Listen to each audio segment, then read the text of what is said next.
Hi guys, कैसे हैं आप लोग। उम्मीद करता हूँ अच्छे होंगे। मैं हूँ रोहित, मैं अवेलेबल हूँ। I am working company. So मैं आज की वीडियो में बताने वाला हूँ, ये सारे टॉपिक जो है हमारे कवर हो चुके थे। इफ़ एल्स कंडीशन, सारे कंडीशन जो है हमारे कवर हो चुके थे। नेक्स्ट जो हम लोग का 9th टॉपिक है वो है लूप्स। ठीक है, कि PHP के अंदर लूप्स क्या होते हैं और लूप्स कैसे काम करते हैं बेसिकली। सबसे पहले जानते हैं कि व्हाट इज़ लूप। लूप होता क्या है। ठीक है, तो often when you write the code, you want to same block of the code run over the again in a certain number of times. So instead of adding several almost equal line of code in a script, we can use loops.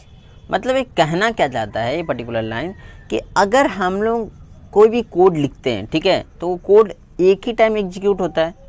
ठीक है, अगर मान लीजिए same operation को हमको दोबारा perform करना, like अगर हम दो नंबर को ऐड कर रहे हैं, ठीक है, और दो नंबर को ऐड करने को हमको 50 टाइम परफॉर्म कराना है।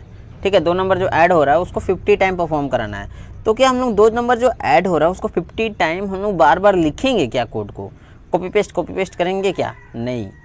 एक बहुत ही लेंदी तरीका कर सकते हैं, ऐसा कुछ नहीं कि नहीं कर सकते, कर सकते हैं, बट वो जो हो जाएगा वर्स्ट काइंड ऑफ प्रोग्रामिंग हो जाएगा। ठीक है, वो बहुत ही गंदा प्रोग्रामिंग हो जाएगा। उसको उस तरह के प्रोग्रामिंग अगर मान लीजिए अभी जो है सो आपका 50 लाइन एग्जाम्पल लेके चल रहा हूँ, 1 लाख हो गया, 2 लाख हो गया, तो इतना टाइम से आपको अगर कोड को रीयूज़ करना है, चाहे आपको दोबारा कॉपी पेस्ट करना है, तो क्या करेंगे उस कंडीशन में? इस कंडीशन में आप लोगों को बार बार कॉपी पेस्ट करना पड़ेगा। इससे ज़्यादा इसी चीज़ को रिजॉल्व करने के लिए हम लोगों के पास आया लूप। ठीक है, लूप क्या करता है ना, अब एक सेवरल टाइम तक लूप को एग्जीक्यूट करा दीजिए। वो क्या करेगा कि उसी कोड को बार बार वो रन करते रहेगा। बस एक ही लाइन आपका कोड लिखना है, बाकी काम आपका लूप कर देगा। देखिए यहाँ पर लिखा हुआ भी है, loops are use to execute the same block of the code again and again as long and certain condition is true. मतलब जब तक कंडीशन ट्रू होता है, एग्जांपल के लिए आप 15 टाइम तक लूप चलाए हैं तो आप एब्सोल्युटली देंगे लेस देन इक्वल टू 50। ठीक है, लेस देन इक्वल टू मतलब होता है इससे कम चले लूप, कोई कंडीशन की वजह से अगर बाहर चल जाए तो कोई दिक्कत नहीं है, लेकिन इससे ज़्यादा नहीं जाएगा। ओके, तो अब PHP के अंदर जाते हैं हम लोग। कितने तरह के लूप होता है भाई? तो PHP के अंदर मेनली 4 टाइप के लूप होते हैं। ठीक है, एक होता है हमारा वाइल लूप, फिर हमारा आ जाता है डू वाइल लूप, फिर फोर लूप, और फोर्थ जो है हमारा है वो है फोर ईच लूप, जो कि बहुत ही ज़्यादा यूज होने वाला है हम लोगों का फोर ईच लूप। ठीक है, तो चारों लूप ही मैंने जावास्क्रिप्ट की सीरीज में बता रखा है।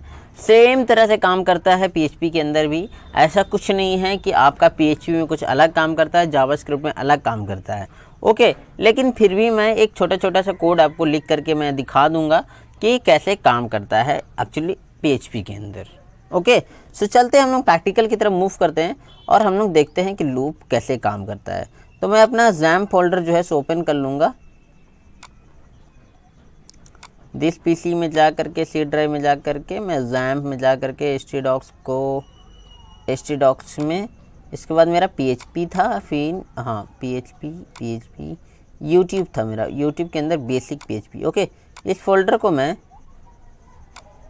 को मैं ओपन कर लूँगा अपने विजुअल स्टूडियो कोड के अंदर। तो सबसे पहले लिखूँगा मैं cmd, उसके बाद लिखूँगा कोड डॉट, बस इतना लिखना है। कोड ये जो पर्टिकुलर फोल्डर है मेरा ओपन हो जाएगा विजुअल स्टूडियो कोड के अंदर। ठीक है, तो देख सकते हैं विजुअल स्टूडियो कोड में मेरा ओपन हो चुका है। सो सबसे पहले मुझे क्या करना पड़ेगा,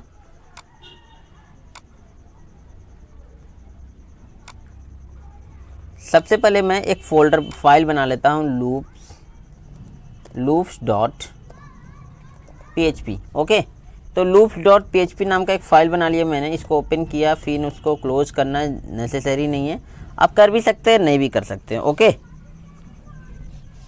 हाँ, इसके नीचे अगर आप कुछ कोड लिखते हैं तब आपको करना पड़ेगा, जो कि मैं दिखाने वाला हूँ। ओके, तो सबसे पहले हम लोग मूव करते हैं। सबसे फर्स्ट जो लूप था हम लोगों का वो हम लोगों का था वाइल लूप। ओके, सो सबसे फर्स्ट नंबर में लिख देते हैं वाइल लूप।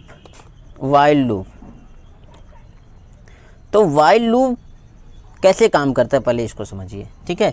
वाइल लूप कैसे काम करता है, वाइल लूप एक कंडीशन लेता है, उस कंडीशन के अंदर ही वो एग्जीक्यूट होते रहता है। एग्जाम्पल के लिए देखते हैं हम लोग, ठीक है। हमने वाइल लिखा और वाइल लिखने के बाद हम यहाँ पे एक $i का वैल्यू सेट कर देंगे 0, ओके। और i को चेक करते रहेंगे, i ग्रेटर देन 20 की जगह 0 कर देते, ठीक है। ग्रेटर देन अगर 0 है तो लूप चलेगा।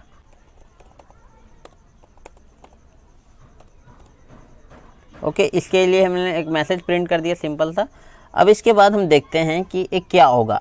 एक चीज़ मैं पूछना चाहूँगा कि मैंने जो कंडीशन लिखा है वो मैंने सही लिखा है, थोड़ा सा आप एनालाइज कीजिए, ओके। सो मैं इसको रन करूँगा। इसके लिए मुझे पता है कि मैंने कंडीशन क्या लिखा है।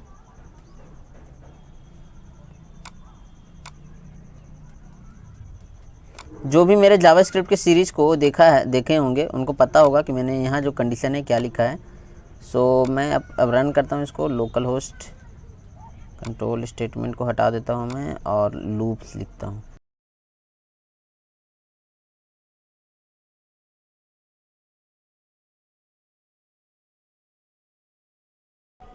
तो देखिए यहाँ पे ऐसा हुआ क्यों, ठीक है। सबसे पहले उसको समझते हैं कि ऐसा हुआ क्यों। देखिए यहाँ जो i का वैल्यू है ना, ये 10 है, ठीक है। और यहाँ i का वैल्यू क्या है, यहाँ i का वैल्यू यहाँ क्या है लिखे मैंने कंडीशन कि एक ग्रेटर होना चाहिए हमेशा 0 से, ठीक है। तो ये तो मैंने ठीक ही लिखा है, लेकिन एक चीज़ जो मैंने यहाँ छोड़ दिया है वो है हमारा कि i को माइनस भी तो करना है, नहीं तो i का वैल्यू अपडेट नहीं होगा। i का वैल्यू अपडेट नहीं होगा तो इन्फिनाइट लूप तक चलते रहेगा। अब देखते हैं क्या होता है हम लोगों का, ठीक है। देखिए 10 बार प्रिंट करके जो है वो चला गया। अब इसको हम लोग चेक करना है कि कितना बार प्रिंट हुआ है भाई, के तो हम लोग कुछ और ही फॉर्म में दिखा रहा है, ठीक है। तो यहाँ BR लिख देते हैं और एक सेमीकोलन दे देते हैं, ठीक है। अब देखते हैं 1 2 3 4 5 6 7 8 9 10, ओके। यहाँ पे नंबर को भी प्रिंट कर सकते हैं, यहाँ पे i का वैल्यू को भी, ठीक है। तो i का वैल्यू को प्रिंट कराने के लिए हमको कॉन्कैटिनेशन यूज़ करना पड़ेगा। तो i का वैल्यू हम प्रिंट कर देते हैं यहाँ पे कॉन्कैटिनेशन से। तो देख सकते हैं 10 9 8 7 1 2 ऐसे उल्टा प्रिंट हो रहा है। क्यों? क्योंकि मैंने जो है वैल्यू को माइनस कराया है, ठीक है। अब यहाँ अगर हम 0 से कराते हैं, एग्जाम्पल के लिए 0 से कराते हैं, तो यहाँ पर हमको एक कंडीशन चेक करना पड़ेगा कि i का वैल्यू, ओके, और i को क्या करते हैं हम प्लस करते हैं। अभी क्या होगा कि हम लोग का लूप 1 से 0 से स्टार्ट होगा 9 तक जाएगा, ओके। और यहाँ से अगर इसी को हम 1 से स्टार्ट करते हैं, 1 से स्टार्ट करते हैं और इसके बाद लेस देन इक्वल टू तक जाते हैं, तो हम लोग का कहाँ तक चलेगा, 1 तक। 1 से स्टार्ट होगा 10 तक चलेगा, ओके। तो आई होप आप लोग समझ गए होंगे कि ये कैसे काम कर रहा है एक्चुअली। तो ये इस तरह से जो है सो काम करता है, ठीक है। तो हम लोग का जो है ये वाइल लूप हम लोग का ये ख़त्म हो गया है, ठीक है। अब हम लोग मूव करते हैं। हम लोग का नेक्स्ट जो हम लोग का लूप है वो है हमारा डू वाइल लूप। अब डू वाइल लूप का क्या है काम, ठीक है। सबसे पहले मैं लिख देता हूँ एक comment, do while loop, okay. So मैंने डू वाइल लूप को लिख दिया है। अब इसको भी मैं पूरा कोड को कमेंट कर देता हूँ, ठीक है। अब डू वाइल लूप, तो डू वाइल लूप का क्या काम होता है, देखिए ये जो है ऑलमोस्ट वाइल लूप की तरह ही होता है, ठीक है। वाइल लूप की तरह ही होता है, लेकिन डू वाइल लूप और लूप में वाइल लूप में क्या फ़र्क है, ठीक है। वाइल लूप क्या करता है कि जब तक कंडीशन ट्रू नहीं होगा तब तक वो घूमेगा नहीं, चलेगा नहीं लूप। एग्जाम्पल के लिए मैं थोड़ा सा वाइल लूप को एक बार दिखा देता हूँ, ठीक है। यहाँ पे अगर मैं लिख दूँ कि 1 होना चाहिए, लेस देन इक्वल टू 1 होना चाहिए, ठीक है। तो ये जो है एक बार चला, लेकिन अगर मैं यहाँ लिख दूँ कि लेस देन इक्वल टू 0 होना चाहिए, ठीक है, तब ये लूप नहीं चलेगा, ठीक है। ये लूप जो है सो नहीं चलेगा, देख रहे हैं ना। तो ये जो है वाइल लूप क्या बोलता है कि जब तक मेरा कंडीशन ट्रू नहीं होगा तब तक मैं घूमूंगा नहीं, मतलब चलूंगा नहीं, आगे बढ़ूंगा नहीं। लेकिन वाइल लूप क्या बोलता है कि भाई तुम कंडीशन ट्रू हो फॉल्स हो, उनको कोई लेने देना नहीं है, ठीक है, एक बार तो मैं एग्जीक्यूट होगा ही, एक बार तो मैं एग्जीक्यूट होगा हूँ, उसके बाद ही कुछ हो सकता है। ठीक है, तो यहाँ पे डू वाइल लूप क्या बोलता है कि एक बार मैं एग्जीक्यूट होऊंगा। ठीक है, तो यहाँ पे अगर मैं आई को यहाँ डिफाइन कर दूँ, डॉलर आई का वैल्यू अगर डिफाइन कर दूँ 1, ठीक है, और यहाँ पे अगर आई को प्रिंट करूँ और फिर यहाँ वाइल लूप, तो यहाँ पे आप वाइल लूप कंडीशन चेक कर सकते हैं कि डॉलर आई का वैल्यू होना चाहिए greater than 10, less than 10 check कर लेते हैं, ग्रेटर देन चेक करने की ज़रूरत नहीं है, लेस देन 10 होना चाहिए। ठीक है, सो ये क्या होगा, यहाँ पे लूप घूमेगा, बट यहाँ पे मैं इसको माइनस माइनस भी कर देता हूँ, dollar I minus minus. Okay,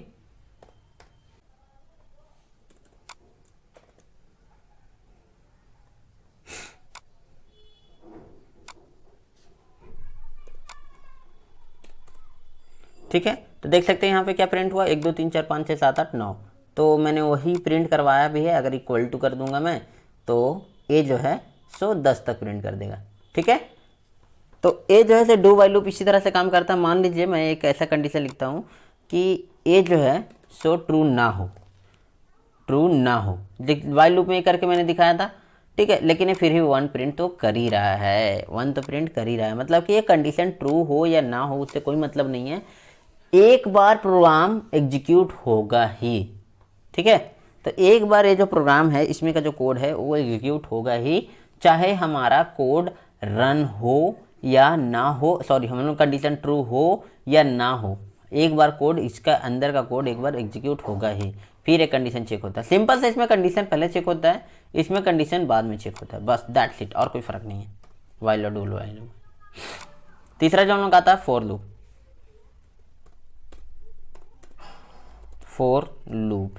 okay, so for loop में हम लोग का ज़्यादा कुछ नहीं है, ज़्यादा दिमाग ही नहीं लगाना, सिंपल सा। इसमें क्या होता है, हम लोग को plus plus minus minus for loop, while loop और डू वाइल लूप में क्या करना पड़ता था कि प्लस प्लस और माइनस माइनस स्टार्टिंग का वैल्यू जैसे कि हम लोग को पहले डिफाइन करना पड़ता था, और कंडीशन भी हम लोग को अलग से चेक करना पड़ता था कि डॉलर आई का value less than equal to check करना है 10 तक, और आई को प्लस प्लस करना है। तो इसमें क्या होता है कि सारी चीज़ें एक ही स्टेटमेंट के अंदर हो जाता है। ओके, तो यहाँ पे अगर हम लोग प्रिंट करेंगे आई का वैल्यू को एक बी आर लगा करके, okay, B R tag use करके, तो यहाँ पे क्या होगा कि ये बहुत ही आसान और बहुत ही फास्ट हो जाता है। क्यों? क्योंकि एक ही स्टेटमेंट के अंदर सारा कुछ हो जाता है। तो देख सकते हैं ये क्या हुआ, 1 2 3 4 5 6 7 8 9 10 तक प्रिंट कर दिया हम लोग का, सिंपल सा, हम लोग कुछ करना नहीं पड़ा। ओके, तो ये बहुत ही सिंपल होता है। यहाँ आई का वैल्यू मैं स्टार्ट करूँगा 1 से, ओके, क्योंकि 0 से स्टार्ट करने से एक बार 0 प्रिंट कर रहा है। ठीक है,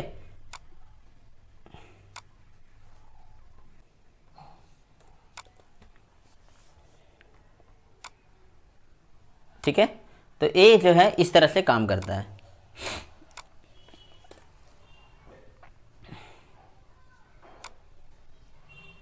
फॉर लूप में हम लोगों को सारे स्टेटमेंट एक ही लाइन के अंदर हम लोगों का लिखा दिया जाता है, और फॉर लूप यूज़ होता है फॉर लूप, ये तीनों लूप का यूज जो है, सो ऐसा नहीं है कि आप फॉर लूप कुछ स्पेशल चीज़ें करने के लिए, अगर फॉर लूप की जगह पे आप इसके सारे काम को डू वाइल लूप से भी कर सकते हैं। लेकिन डू वाइल लूप क्या करता है, अच्छा वाइल लूप क्या करता है कि एक एक डेटा को निकालता है, चेक करता है, और फॉर लूप भी सेम ही काम करता है, बस दोनों में डिफरेंस है कि एक ही स्टेटमेंट के अंदर आ जाता है, और ये मल्टी लाइन स्टेटमेंट बोल सकते हैं इसको, क्योंकि हम लोग को पहले डिफाइन करना पड़ता है वेरिएबल, फिर चेक करना पड़ता है कंडीशन, और उसके बाद हम लोग को इंक्रीमेंट करना पड़ता है। इसमें डिफाइन पहले इसी लाइन में हो जा रहा है, चेक किसी कंडीशन इसी लाइन में हो जा रहा है, और इंक्रीमेंट भी इसी कंडीशन में इसी लाइन में हो जा रहा है, तो ये थोड़ा आसान हो जाता है। ओके, फिर हम लोग का आता है फॉर ईच लूप। अब फॉर ईच लूप का यूज़ बेसिकली देखिए नंबर इंक्रीमेंट के लिए तो नहीं बना है, ठीक है, ऐसे हम करके भी दिखाएंगे आपको। नंबर इंक्रीमेंट के लिए तो नहीं बना है ये बना है ऑब्जेक्ट से डेटा गेट करने के लिए। ठीक है, जब हम ऑब्जेक्ट पढ़ेंगे तो हम लोग को पता चलेगा। ऑब्जेक्ट से डेटा गेट करने के लिए, लाइक अगर ऑब्जेक्ट या एरे से डेटा गेट करने के लिए, तो एग्जांपल के लिए हम लोग एरे बनाते हैं dollar ARR equal to array, और इसके अंदर हम डिफाइन कर देता है रोहित, ठीक है, कॉलन अंकुश, कॉलन अल्ताफ, कॉलन राजा, लाइक 4 नंबर हमने लिख दिया, ठीक है। अब इसके अंदर से हम लोग को डेटा अगर निकालना है तो हम लोग यूज़ करते हैं for each loop. For each loop क्या करता है कि इसमें से एक एरे के अंदर से सिर्फ डेटा को क्या करता है कि देखता है और निकाल देता है। जैसे एरे एज ARR एज मैंने ए ले लिया वेरिएबल का नाम, ठीक है, और इसके अगर ए को हम प्रिंट करते हैं तो सारा वैल्यू हम लोग को मिल जाएगा, ठीक है। तो यहाँ पे देख लेते हैं एक बार प्रिंट करके भाई, ई को BR कर लेते हैं ब्रेक करने के लिए लाइन को। ओके, सो यहाँ पे मैंने कर लिया, और इसके बाद अगर मैं चेक करूँ इसको तो देखिए हम लोग को क्या मिलता है, अंकुश, रोहित, अंकुश, अल्ताफ, राजा। अब मैंने शायद अंकुश में 0 लिख दिया है, इसी वजह से 0 प्रिंट कर रहा है। ओके, सो मैं यहाँ से 0 हटा दिया, अब यहाँ पे देखिए 0 भी हट चुका है, ठीक है। तो ये जो है ऑब्जेक्ट और एरे से डेटा गेट करने के लिए यूज़ होता है। अब ऐसा नहीं है कि इसका यूज़ जो है आप नंबर इंक्रीमेंट के लिए नहीं कर सकते हैं, बिल्कुल कर सकते हैं, मैं करके दिखाता हूँ एक्चुअली, ठीक है। अब इसके लिए नंबर इंक्रीमेंट करने के लिए आपको एक वेरिएबल, एक्स्ट्रा वेरिएबल डिफाइन करना पड़ेगा, जो कि यहाँ पे मैं 0 डिफाइन कर देता हूँ, और इसके बाद जो है सो सिंपल सा इसको कंट्रोल भी, और यहाँ पे जो है इको करके और $i को आपको प्लस कर देना, ठीक है। तो इसके साथ साथ लूप के साथ साथ इंक्रीमेंट भी होते जाएगा, ठीक है, देख सकते हैं आप, ठीक है। तो इस तरह से आप इंक्रीमेंट भी कर सकते हैं। अगर आप ऐसा सोच रहे हैं कि जैसे फॉर लूप में आप इंक्रीमेंट कर सकते हैं कि उसमें जैसे हम लोग नंबर डिफाइन कर दिया तो उस तरह से, तो फिर फॉर ईच लूप का कोई पर्पस ही नहीं रह जाता। क्यों? क्योंकि जो काम आप फॉर लूप से कर सकते हो वही काम को फॉर ईच लूप से भी, सारे लूप से, तो इतना सारा लूप बनाने का कोई पर्पस नहीं है। जो कुछ सारे लूप जो है किसी न किसी काम पर्पस से बने हुए हैं, ठीक है। वाइल लूप से भी आप डेटा ऑब्जेक्ट को गेट कर सकते हैं, लेकिन फॉर लूप में थोड़ा सा कॉम्प्लिकेटेड हो जाता है, थोड़ा सा मुश्किल हो जाता है, जो कि मैं आपको करके दिखाऊंगा, ठीक है। आने वाले MySQL का जब टॉपिक आएगा हम लोगों का, तो उसमें आपको पता चलेगा कि वाइल लूप का क्या यूज है और कैसे वो एक्चुअल में कितना बेनिफिशियल है हमारे लिए। ओके, सो लूप हम लोग का यहीं पे समाप्त होता है, ठीक है। तो हम लोग का नेक्स्ट टॉपिक क्या है आप देख लेते हैं। यहाँ से हम लोग का ख़त्म हो जाता है नेक्स्ट टॉपिक, बट इसमें एक चीज़ मैं अभी आप बताना चाहूँगा थोड़ा सा ब्रीफ में। मैंने एक्चुअली बता भी चुका हूँ थोड़ा सा, लेकिन फिर भी मैं थोड़ा सा उसको डिफाइन करूँगा। वो है हम लोगों का फंक्शन, ठीक है। अभी तक हम लोगों ने फंक्शन को हमने कवर नहीं किया, ठीक है। function.php एक फाइल बनाते हैं। मैंने कुछ वीडियो जगह पे बताया है, जैसे एग्जांपल के लिए आपको मैं स्कोप ऑफ वेरिएबल के अंदर देखिए स्टैटिक फंक, ऐसा फंक नाम का फंक्शन बना के मैंने दिखाया है। लेकिन एक्चुअल में काम कैसे करता है, देखिए फंक्शन जो है 2 टाइप का होता है, ठीक है। PHP के अंदर क्या, किसी भी लैंग्वेज के अंदर 2 टाइप का होता है, यूजर डिफाइंड फंक्शन और प्री डिफाइंड फंक्शन, ठीक है। प्री डिफाइंड फंक्शन किसको बोलते हैं, जैसे कि अगर हम यहाँ पे इको लिखें और PHP info, ठीक है, ये जो है एक यूजर डिफाइंड फंक्शन है, सॉरी प्री डिफाइंड फंक्शन है, जो एक स्पेसिफिक काम के लिए बना है। वो काम क्या है कि PHP का सारा हमको इन्फो दिखा देगा, ठीक है, एक लाइन के अंदर, ठीक है। तो अब function.php हम लिखेंगे यहाँ पे function.php, तो देखिए हम लोग को PHP का सारा प्रॉपर्टी जो है एक फंक्शन के अंदर दिखा दिया, सारा कुछ, ठीक है। हम लोग को अंदर कुछ भी नहीं करना पड़ेगा, कुछ भी इसके अंदर हमको करना नहीं पड़ा, सिर्फ मैंने लिखा PHP info। अब PHP कौन सा PHP का वर्जन इंस्टॉल्ड है, कौन सा वर्जन इंस्टॉल्ड है, इसका बिल्ड रेट क्या है, इसका बिल्ड सिस्टम कौन सा है, कौन सा कंपाइलर इसके लिए यूज़ हो रहा है, आर्किटेक्चर क्या है, सारा कुछ, इसका लोडेड कॉन्फ़िगरेशन फाइल कहाँ पे है, सारा कुछ जो हमको यहाँ पे शो हो गया, ठीक है। इसके लिए सारा सर्वर का नाम, एडर, पोर्ट, रिमोट एडर, सारा कुछ हम यहाँ पे शो हो रहा है, ठीक है।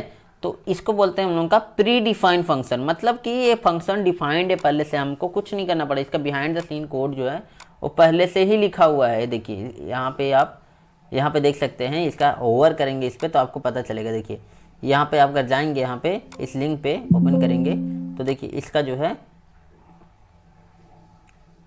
जो कोड जो है PHP इन्फो का, देखिए इसमें क्या क्या डेटा क्या क्या आर्गूमेंट जो है लेते हैं और क्या क्या डेटा रिटर्न करता है, सारा का सारा डॉक्यूमेंटेशन जो है ब्रीफ में इसका दिया हुआ है। ठीक है, कैसे इसको लिखा हुआ है पूरा का पूरा फंक्शन, कैसे HTML के डेटा में फॉर्म में कन्वर्ट होकर के आ रहा है। यहाँ पे देखिए ये तो HTML डेटा ही है ना, ये तो पूरा का पूरा HTML डेटा ही है, तो ये कैसे हो के आ रहा है सारा का सारा कुछ यहाँ पर दिया हुआ है।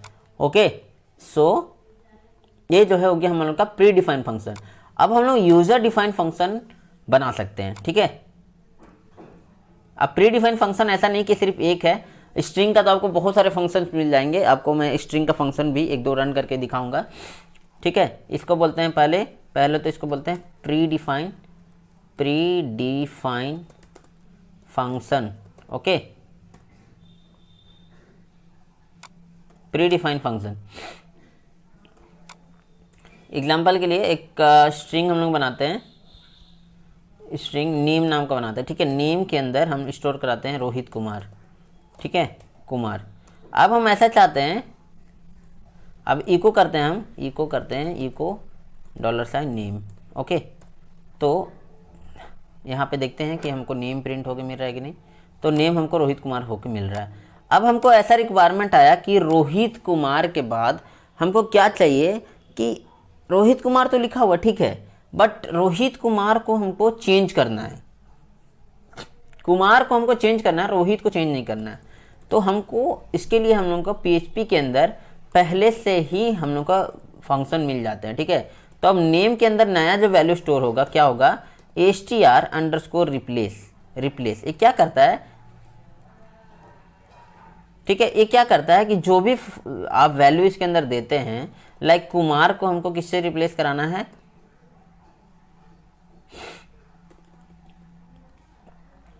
कुमार को हमको किससे रिप्लेस कराना है, तो कुमार गुप्ता।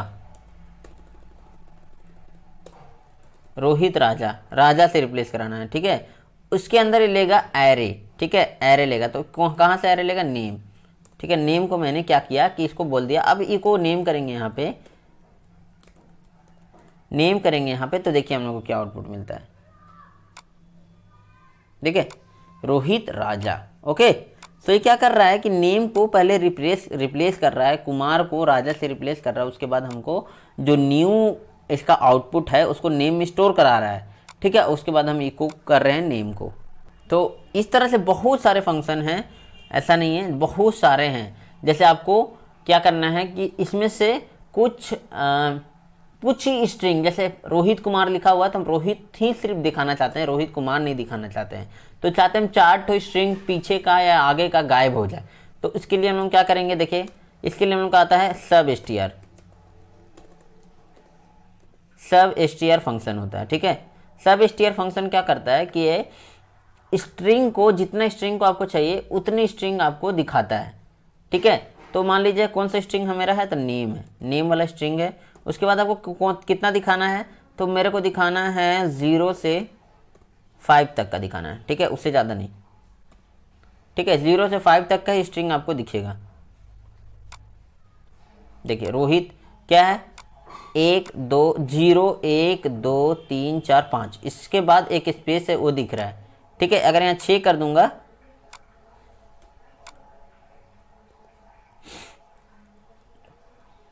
यहाँ 6 कर दूंगा तो स्पेस भी आ चुका है। ठीक है, स्पेस भी आ चुका है। यहाँ 7 करने से हर स्ट्रिंग जो है, एक और स्ट्रिंग मुझे दिखेगा, देख सकते हैं। ठीक है, राजा का आर दिख रहा है। तो इस तरह से जो है आप स्ट्रिंग को मैनिपुलेशन जो है कर सकते हैं। बहुत सारे फंक्शंस है, मैं आने वाले वीडियोज़ में सब कर करके दिखाऊंगा, तो don't worry.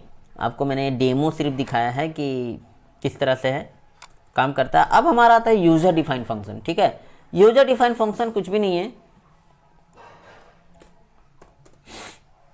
User defined function okay. User define function क्या होता है कि यूजर जो भी फंक्शन को डिफाइन करता है उसमें अपना एक लॉजिक लिखता है, ठीक है, किसी भी तरह का लॉजिक हो सकता है, ठीक है। तो वो लॉजिक को क्या करता है कि उसमें वो इम्प्लीमेंट करता है और उस फंक्शन को बार बार यूज करता है, इसीलिए तो फंक्शन बनाया जाता है, ठीक है। जैसे मैंने ये जो है str रिप्लेस को, ये फंक्शन प्री डिफाइन है, पहले से बना हुआ है, ठीक है। तो मैंने एक यूजर डिफाइन इसी तरह का फंक्शन बनाया। तो ऐसा थोड़ी है कि मैं एक ही स्ट्रिंग के साथ इसको यूज करूंगा, जितना भी जगह मुझे जरूरत पड़ेगी उतना जगह पे मैं यूज करूंगा इसको, ठीक है। तो यूजर डिफाइन फंक्शन ऐसी होता है, लाइक अगर मुझे एक 2 नंबर को ऐड करने का फंक्शन बनाना है तो फंक्शन लिखूंगा मैं और ऐड नम, ठीक है। ऐड नम का एक फंक्शन बनाऊंगा। ये क्या करेगा कि ये 2 आर्गुमेंट लेगा, ठीक है, $a लेगा और कॉमा $b लेगा, मतलब 2 आर्गुमेंट लेगा, ठीक है। ये रिटर्न क्या कर देगा मुझे, ये रिटर्न क्या कर देगा $a प्लस $b, ओके। और मैं इसको अगर ऐसा तो नहीं है कि अब इसको एक ही बार यूज़ करूँगा, मैं इसको 1000 बार चाहूँ तो 1000 बार यूज़ कर सकता हूँ। अब इसको मुझे जब भी 2 नंबर को ऐड करना रहेगा तो बस ऐड नम को कॉल करूँगा मैं। अब कौन कौन सा नंबर को ऐड करना है भाई, तो 10 और प्लस 20 को ऐड करना है, ठीक है।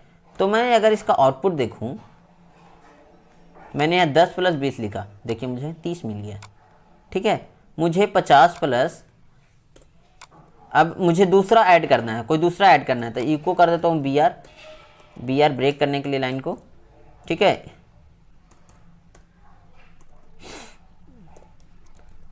br लिख दिया मैंने, अब इको कर दिया, इको ऐड नम, ओके, ऐड नम। अब मुझे 40,500 करना है, ठीक है। तो ये जो है सिंपल सा 40,500 को भी कर देगा, देख सकते हैं 40,500 को भी कर देगा। तो 540 मेरा आउटपुट आ चुका है।